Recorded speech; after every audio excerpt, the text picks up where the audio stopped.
the grave is empty. Die graf is leeg.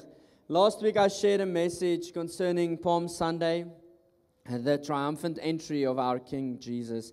And during this week, if we call to remembrance the scriptures, let's say the last week of Jesus' life on earth. I know that there's, after the resurrection, days extra, but let's look at that week. It was the triumphant entry. He came in violently, but he had a different strategy. He took on things that they didn't expect him to take on. So one of the things that he did is he cleansed the church. He went in, cleansed the church. He gave a lot of parables. He spoke boldly against all of the Pharisees and Sadducees. And then we know that Good Friday came. It's a day that he was put on the cross, the day that he died. And then today we celebrate because of what the scripture says. Can I invite you to turn in your Bibles with me to Luke 24?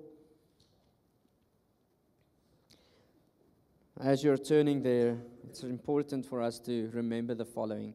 Today is not just another day, it's a celebration.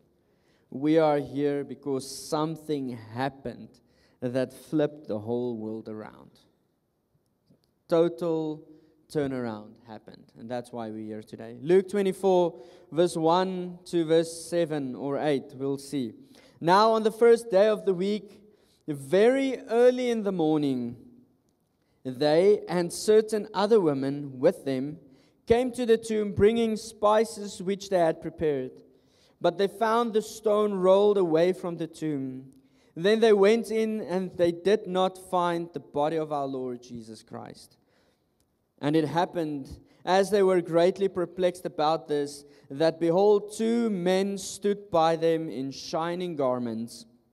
And then as they were afraid and bowed their faces to the earth, they said to them, why do you seek the living among the dead? Verse 6, he is not here, but he is risen. Remember how he spoke to you when he was still in Galilee. Verse 7, saying, the Son of Man must be delivered into the hands of sinful men and be crucified, and on the third day rise again. Verse 8, and they remembered his words. Okay, so there's a few things that I want to just flow through. I want to start at verse 1 again, and I forgot to say this, but I wanted to say this as an introduction. Today is a bit more casual because it's a fellowship day. It's a celebration day. So, let's start from verse 1. There's three specific things. As I read this and prepared, three things that stood out, and I want to share this with you. As I read verse 1, now on the first day of the week. As I read this, I felt the Holy Spirit reminding me of Genesis. And in the beginning, he created. So what's profound, why am I sharing this? What's profound for me is in Genesis, in the beginning, on the first day, he created. On the first day was the start of something new. The writer here explicitly says, on the first day. So if we go and read about this, I know there can be a lot theologically said about this, but let's look basically. This was after the Sabbath day. They rested, and this is now the first day of the week. So that is our Sunday. That is also where the religious flow of Sunday services happened. The religious flow of, okay, this is why we worship on a Sunday. Everything is because of that. The Saturday was the rest day. So Jesus was crucified on the Friday, the Good Friday. Today we see it as the Friday, and we can debate, is it Friday, is it not Friday? I don't want to go there today. On the Friday, late the evening, he was crucified. They rushed him to the tomb. Saturday, they had to rest because of the Sabbath rule. No action, no work, no nothing. Saturday, they rested. Sunday morning, on the first day. I love N.T. Wright, one of the theologians. He says the following. This highlights how the resurrection became a new era. The creation. So the timing he speaks of here reminds us of early Genesis language. So this is a new creation taking place here. Paul writes to us constantly, reminding us that we are a new creation in Christ Jesus. But it's so beautiful how the writer, it's fresh. Jesus died, they're on their way, first day. already something new happened. So that is something good, beautiful for me to read. Then secondly, now on the first day of the week, very early in the morning, they and certain other women. So this was also interesting for me, recognizing that they specifically say the women part.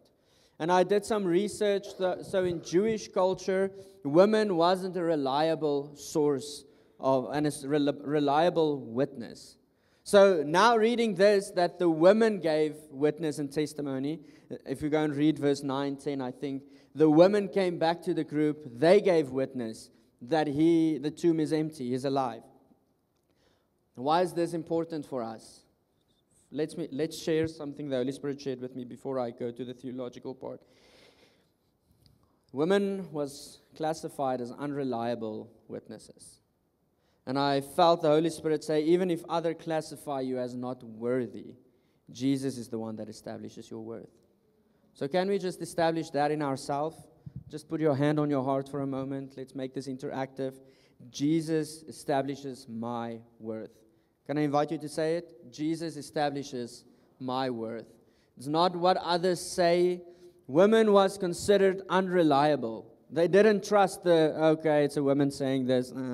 We don't want to believe it. The fact that the Scriptures recognizes the woman and it's inside of the Scriptures, this just confirms how solid and how true the resurrection is.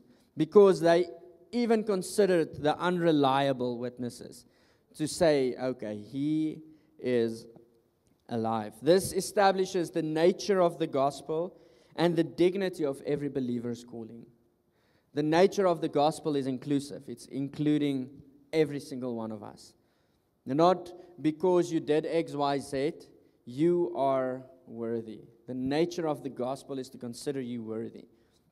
And secondly, it shows us the dignity that Jesus plays in every believer's calling. He trusts you.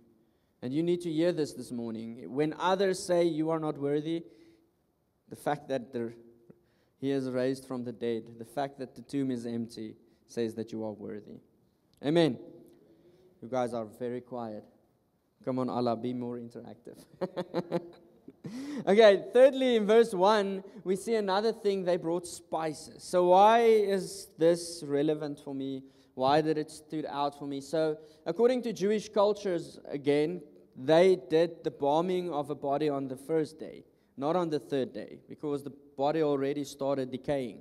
So on the third day, it's actually just a bit gross to go. So according to culture, first day, they went in and they embalmed the body. And this is to honor the dead. It is to honor their king, to bring their worship to him. And also it is just to hide the decaying smell. That's practically one of the reasons why they anoint and embalm the body. So on the third day now, the women came there. And I started asking the questions, why did they choose the third day? So what we need to recognize is the first day they were rushed because the late evening had happened, and they rushed the body to the tomb because on Saturday they may not do it. It's the Sabbath day, they may not work. So the stone may not be rolled away, they may do no actions, they should just do nothing. So on the third day, early in the morning, they had this devotional hearts towards the king to go to him, to spend time with him. And even though he was dead according to their mindsets, because one of the things that stood out for me is they went there with this spices, so they still expected a dead Messiah. They went there to balm him, to anoint him, to cover him with this spices and this oil and everything that they brought to him. They expected him to be still dead, even after he said that on the third day, after he prophesied it, after it's written time and time again that he will not be dead forever.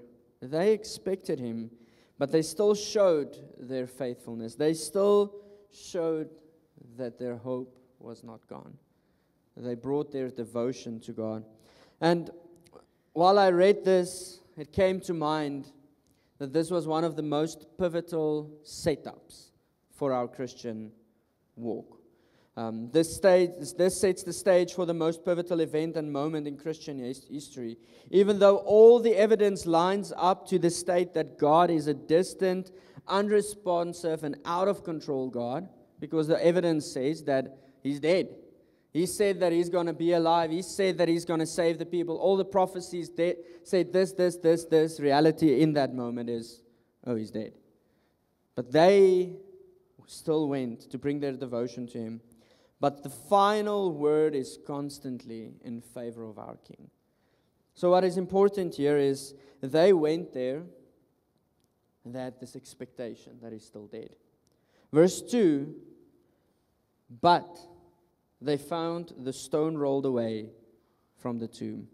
When I read this, I immediately thought, okay, there's hope. Remember, we read this from a point of view that we know what the end says. We know that He's going to stand up out of the dead. He's going to surprise them. They didn't know it yet. Well, they did know it through prophecy, but they haven't seen it yet. So they came to Him, to the tomb, and they had this expectation that He's dead. Verse 2, but the stone was rolled away. I would think, okay, there's hope. What happened here? The stone is open. This grave is open. They rolled away from the tomb. But when we read verse 3, then they went in and they did not find the body of Jesus Christ. So once again, it's still as if they're in this mindset that He's dead. They still went in with this expectation that He is dead. Why do I share this? Because, and I said earlier, I'm going to reveal to you out of the point of view that I want to bring this. I want to bring this out of a point of view, the identity that God restored in us. So they knew what the prophecy says. The reality is most of us here received the prophetic word in the past. Is there anyone here that haven't received something from Jesus, a prophetic word, guiding us in some sort of direction, saying this is what will happen, this is what God sees over your life? That is what prophetic words does. It encourages, it builds us up, and it ushers us into a direction. It shows us a direction. So they knew that the King would be raised from the dead, but still they had this, okay, but He's dead. And when I read this and prepared a message, I felt this burden that most of us walk with the same revelation. That we know that some promises has been given, promises of life has been given to you, promises of hope, promises from the Lord concerning businesses, and everything that you tried failed. And I read this amazing quote, just some worldly quote in here. Those who succeed is just a failure that stood up one more time. Someone that succeeded is someone that failed 10 times but stood up one more time. Many of us carry this hopelessness, even though the promises has been spoken. Even though the word explicitly says that we are the head and not the tail. Even though the word explicitly says that we walk in victory. Even though the word explicitly says that we are winners, we carry hopelessness. And this is what I want to speak into this morning. That Jesus made it possible for us to carry an attitude of victory. To carry something that is set apart. But let's look at verse 4. So now they didn't find this body, still confused. Verse 4 says, and it happened as they were greatly perplexed about this. They were confused. What is going on? Even though they knew what has been said, they were confused. And then they behold, 2 men stood by them in shining garments. Verse 5, then as they were afraid and bowed their faces to the earth, they said to them, why do you seek the living among the dead? Another place where I want to pause this morning. I felt so how the Holy Spirit leads me into this. Why do we look for the living amongst the dead? Why do we keep on running back to old religious ways? Someone stretched me this weekend. It's a person that we loved. I shared it with Simi and Allah, and I think Magda was part of it as well. They, as a church, so I'm not going to say his name, but as a church, once a month, they take a Sunday off. It's family day. I'm like, hey, how do you do that? It's Sunday. And I'm in a moment, I recognize the religious ways that I have. Is it wrong to have Sunday services? No. Should we only have on Sunday services? We don't walk in the revelation of the freedom that He brought us. He brought us freedom, and most of us is still caught in captivity, still caught with the chains, still hanging, running around with chains that He didn't give us. So I'm going to end off with that portion. But why do we seek Jesus among dead religion, among past experiences, and among natural things? He is alive, and He is active. He's still moving today. Verse 6, and let me just say a last thing. You can go and visit your journey with Him. Where do you go? That is dead places. We remember that we had this encounter when we did this. I put my left hand up first and then my right hand. And then this happened. Oh, I felt goosebumps. Or this song, when the bass came in, it's like goosebumps. Oh, this is the Holy Spirit. And then we're waiting when that song comes up again. When is the bass drop? Because I want to feel the Holy Spirit. Why do we keep on looking at dead places? We have access. Don't you remember the scripture, Hebrews? We have access to the King of glory, to the throne of grace. Verse 6, He is not here, He is risen. This is the first announcement that is being made by the angels. He is not here, He is risen. They confirmed His physical absence. He has risen, and they affirms His divine action. He woke up, He rose from the dead. The angelic message directs them to remember Jesus' words. And this is what I want to invite you to today. Verse 6, they say, He is not here, He is risen. Remember how He spoke to you when He was still in Galilee, saying, what did He say? The Son of Man must be delivered into the hands of sinful men and be crucified, and on the third day rise again. Maybe it's time for you as a believer to go back in your journal. Maybe just 3 days ago, 4 days ago, 5 days ago, 6 days ago. Go and remind yourself of what God has said. God spoke promises over you. How regularly do you read your prophetic word? Do you write the prophetic words down? Do you record them somewhere? When last did you go and visit what He said about you? Remember, He died for a relationship, not this weekend, a few thousand years ago, so that we can be in a relationship. So even though we celebrate this today, that He came, it's not that He came this weekend, He came years ago, and we are already walking in relationship with Him. So, brother, sister, I ask you to go and read what He said to you again. Find hope and encouragement in what He said again. And I know this is a very basic message. I didn't come in with the angle of making it complex. I want it to be basic. Go back to what He said to you. Verse 8, and they remembered His word. One of the things in verse 7 as well, when you go and read the word, the Son of Man must is the Greek word which is day, and this expresses God's plan unfolding. This is one of the definitions in action. It's expressing God's plan unfolding.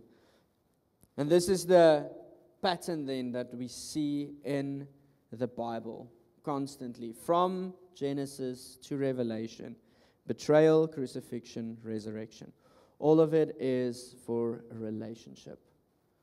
All of it is for a relationship. So what does this mean? There's 4 things that I want you to write down. What does this whole portion mean? What does the resurrection mean for us? Firstly, it means hope is alive. Hope is alive. And can I, for one moment, just be a bietjie meer ferm, bietjie meer kwaai wees? Stop living with hopelessness. I see too much believers walking with hopelessness. Too much believers mourning en voel jammer vir hulle self. Kry my net jammer asseblief. And with that being said, I know this sounds a bit arrogant, but it's said with love, a lot of love. I recognize, Jesus said in Matthew 5, blessed are those who mourn, for they shall be comforted. It's okay to mourn, but stop staying there. He didn't stay in the grave. He rose from the dead. He's not dead anymore.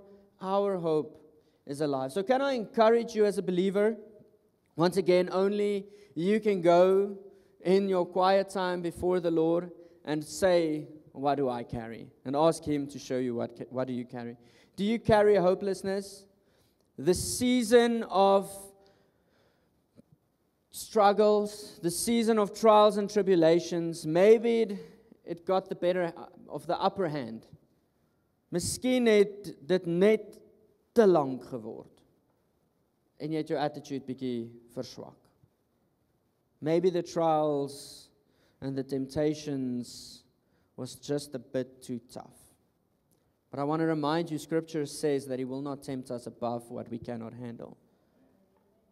So what has been entrusted to you, it's not nice, it's not fun, it's nie lekker nie, but get your mind right.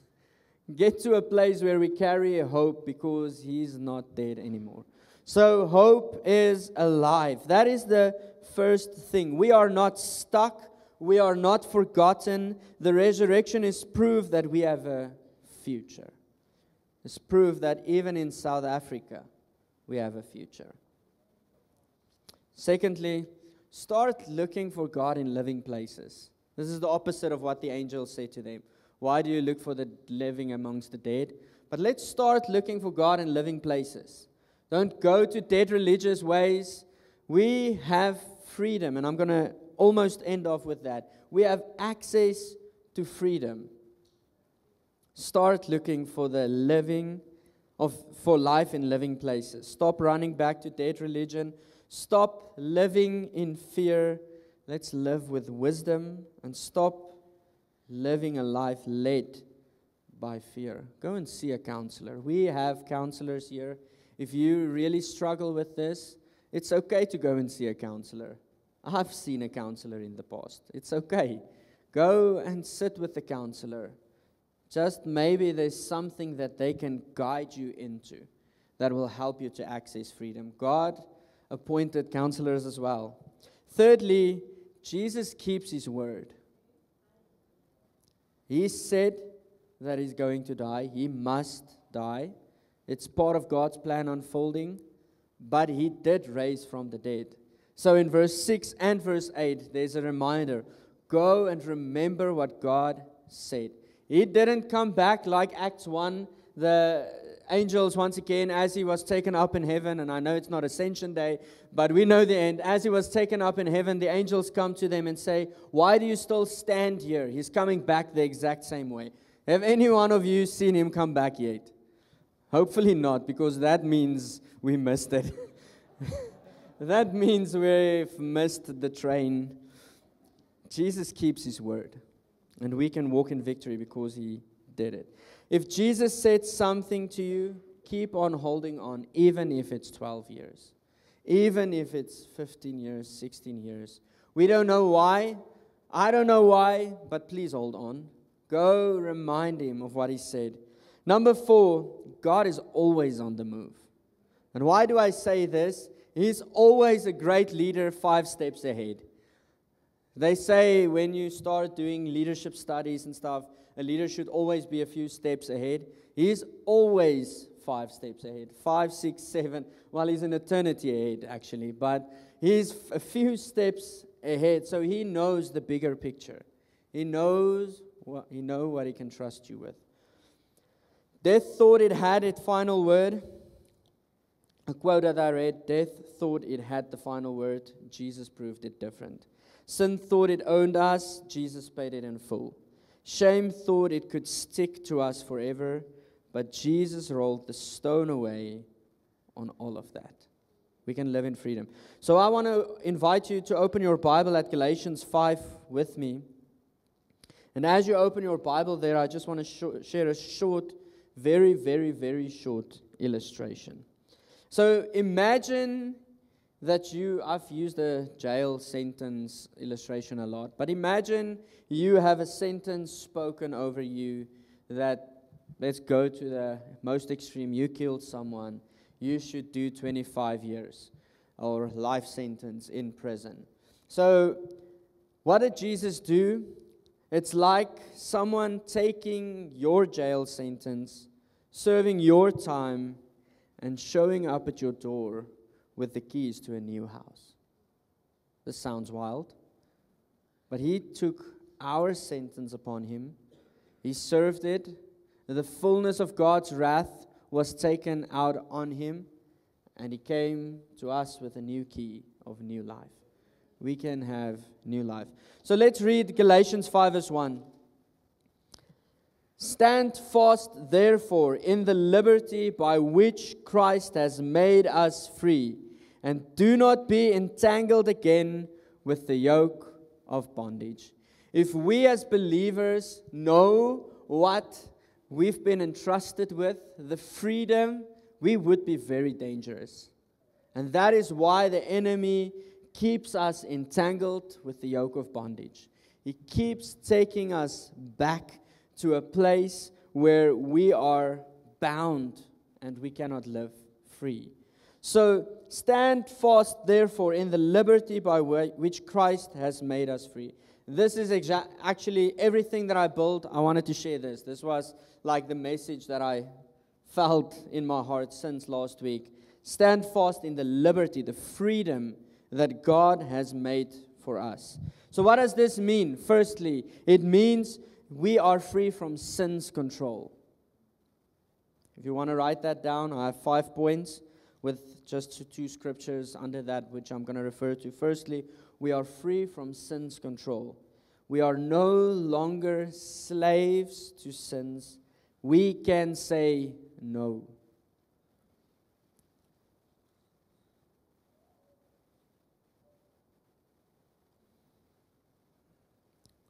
I'm sorry if there's a few children in the room, but I feel I'm going to say it as good as I can. One of the biggest issues in today's time is pornography. Statistics, Allah shared it yesterday with me, 65% among women, 35% among men. Yeah, so that is just in the 100% scale. Now from there on, it's like how many people is. I'm not accusing you, but the reality is this morning there's people here caught up in it. With that being said, the struggle is real, I know that. But you are free from sin. You can say no. If you can't say no, please get part of the community. Come and speak to someone. Speak to me, speak to Alvain. We want to journey with you on this. We cannot, I know this is awkward now. Maybe more awkward if you struggle a bit with it, but my hand is here to help you. You can say no to sin. The struggle is real, I know, but that's the enemy's way of talking to you. You cannot be free from this because he wants to keep you in bondage. We can say no to sin. Listen to Romans 6 verse 14. Sin shall no longer be your master. This is what Paul says. John 8 verse 36, Jesus says, if the Son sets you free, you will be free indeed. If the Son sets you free, you are free indeed. We can say no to the things that dominate us. So we are free from sin's control. Secondly, we are free from condemnation. Romans 8 verse 1 says, therefore there is no more condemnation in Christ. For Jesus did what the law couldn't do. That's a paraphrase. What the law tried to do, Jesus came to fulfill. There is no more condemnation in Christ. You are not defined by your past. You are now living under not living under a cloud of you are not good enough anymore. So what does this mean? It means that, I shared it last week as well, it means that we can be confident. It means that we can be bold and unashamed. We can be unashamed because Jesus carried all the shame. This sounds basic, I know. But let's go back to what if the word was true? What if what he said was true? Can we do that? Amen? What if what the word said is true? There is therefore no condemnation for those who are in Christ Jesus. Number 3, we have freedom to be fully you in Christ. I can be who Christ created me to be. Someone needs to hear this today. You are enough. You don't have to be someone else. If you have a dream to sing, you don't have to be like my wife. If you have a dream to preach, you don't have to be like me. Come under the right leadership and just submit to what God called you to be. 2 Corinthians 3, verse 17. Where the Spirit of the Lord is, there is freedom. Amen. You are free to be joyful. We are not bound anymore. We are free to be joyful. We don't have to copy others and to live up for their approval. You can dream, create, love, worship, and lead with confidence. I want to pause with that second point. You don't have to copy others to live for their approval. Live for the approval of God. Remember, the scripture says we're going to stand before God one day. Now we stand before man. They can say whatever they want to. Maybe they can harm your identity, what you believe about yourself. But the reality is one day we're going to stand before our King. Number 4, we have freedom to access God anytime. You have access, you can come boldly. Hebrews 4 verse 16. Let us then come boldly before the throne of grace. And then number 5. We have freedom from the fear of death. Death isn't the end. I know that it is sore. I know that we go through a process of we have to walk in flesh. An eternity, it feels like an eternity long, but it's only an earthly life without the person next to us maybe. But we do not have fear for death because death was swallowed up in victory. 1 Corinthians 15. Verse 54. We can now live with hope in hard times. We can now live unafraid of what is coming. And we can now secure our story in Jesus. If they take our lives, it's okay. It's for the King's sake. And I know that that is a bold statement, but what if the word is true? Death is swallowed up in victory. So last quote. It's not just the absence of chains, it's the presence of purpose. It's peace where there used to be panic. It's identity where there used to be insecurity. It's access, joy, boldness, healing, and power because Jesus is alive. As a son of God, when we say that we trust in Him, we believe in Him, we've been set apart. And can I share with you a last thought? The ancient Hebrew, so Paul says that we've been made holy. You've been called, predestined before the foundation of the earth to be holy and without blame. The ancient Hebrew definition of the word holy, so the Hebrew word is kadosh. The ancient Hebrew, it works with a pictogram, so it works with pictures. So the pictures is, I don't know that yet, so I have to read that. The pictograph of the back of a head, a door, and teeth. And combined, this means to come out from what is behind or common, through a door, and be consumed or marked with a purpose. This is what the ancient Hebrew means. In other words, it says, to be separated from the common for a consuming or dedicated purpose. And this is then my final charge for us as a house today. I charge you to walk in your purpose. Some of you have been called to be businessmen, then be a businessman. Some of you has been called to be worshipers, full-time worshipers, be a full-time worshiper. I plead with you, walk what God said, where God said you should go. Do not go back to dead religion or dead places. Walk where He said you should be. Some of you has been called to be in the political spheres. Be there. Be a bold voice. Do not be an echo, but be a voice of God in places like that. Some of you have been called to go to mines, and so we can elaborate all of the areas. Some of you have been called for law. Do that as pleasing unto the Lord. Do everything you do as you are doing it unto God. But I plead with you, step into your purpose, because God made it available for us. Can I pray for you? King Jesus, I thank you for today. Thank you that we have the privilege to love you, to eat from you, to drink from you, to be part of your family, to be part of your house.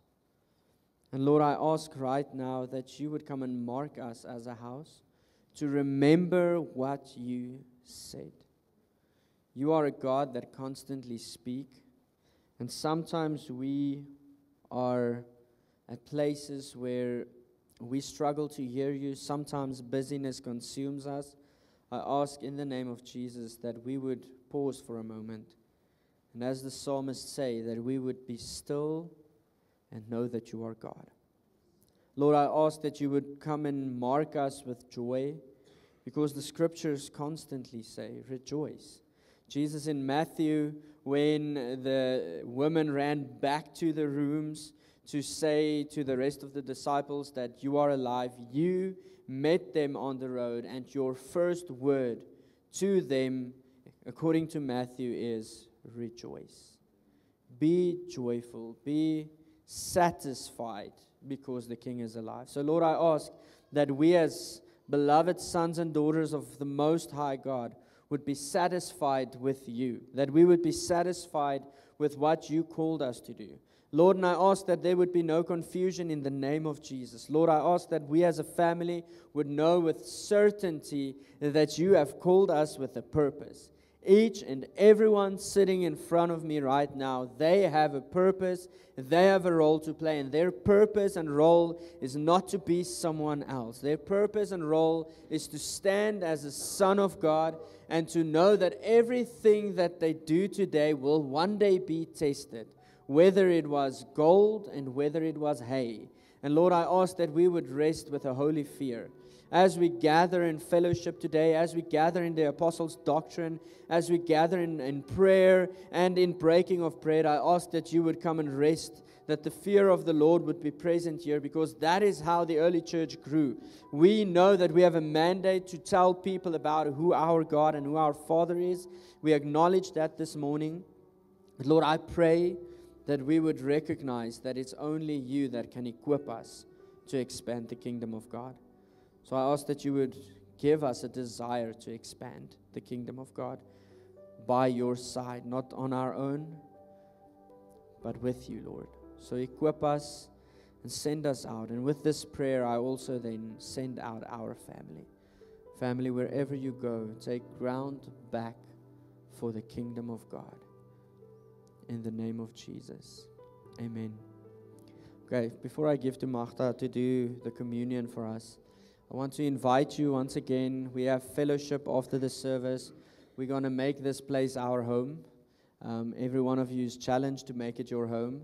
And then never mind, I'm not going to make that joke. To fellowship with us, there's no structure in the fellowship, because fellowship should flow. And if it's awkward, ask the Holy Spirit to show you what should happen. So afterwards, the coffee shop will be open. There's areas where you can fellowship. I want to invite you to please fellowship with our family. Get to know someone's story.